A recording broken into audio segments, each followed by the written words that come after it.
ใจเนาะที่ว่าสิได้มีส่วนร่วมป้อนบัตรเอาผู้แทนเป็นกระบอกเสียงต่างประชาชนผู้ที่เฮาอยู่เป็นประชาชนผู้อยู่เบื้องหลังเนาะเพราะว่าที่ว่ามีอันใดที่ว่าขัดข้องหมองใจอันใดก็พอสิได้มีบ่อนเป็นผู้ชี้นำให้เนาะประชาชนนี่โอ้เดี๋ยวนี้แล้วมันทางบ่ดีบ่อันใดบ่ดีบ่ก็พอได้ว่ามีบ่อนนั่นนะที่เป็นกระบอกเสียงให้เนาะให้ประชาชนบ้านเฮาในนามข้าพเจ้าเป็นประชาชนประชาชนผู้หนึงที่ว่าก็มีความดีใจที่ว่าสิได้มีส่วนร่วมการเลือกผู้แทนนี่เฮาก็สิได้เบิ่งตามโปรไฟล์เพิ่นแน่เนาะแล้วก็เลยเบิ่งวุฒิการศึกษาแล้วก็เว้าเรื่องเพิ่นเข้า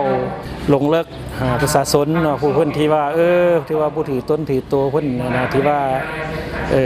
ยอมรับฟังทางเสียงของประชาชนผู้ที่ด้อยโอกาสบ่อย่างที่เฮาเพิ่นสิส่งเสริมให้มีที่ว่าทิศทางแนวใดที่ว่าเพื่อว่าสิให้มีรายได้อย่างที่ว่าดีขึ้นอย่างประมาณนั้นเนาะอยากให้คนเฮาก็บ่อยากให้นอนหลับทับสิทธิ์นะถือว่าเฮามีสิทธิ์แล้วเฮาก็บ่อยากให้พลาดโอกาสนี้เนาะถือว่าแต่ละคนก็มีสิทธิ์มีเสียงเท่ากันเบิดผู้ละคะแนนคือกันเนาะผู้ละคะแนนคือกันเขาก็อยากเอาสิทธิ์ของเฮานี่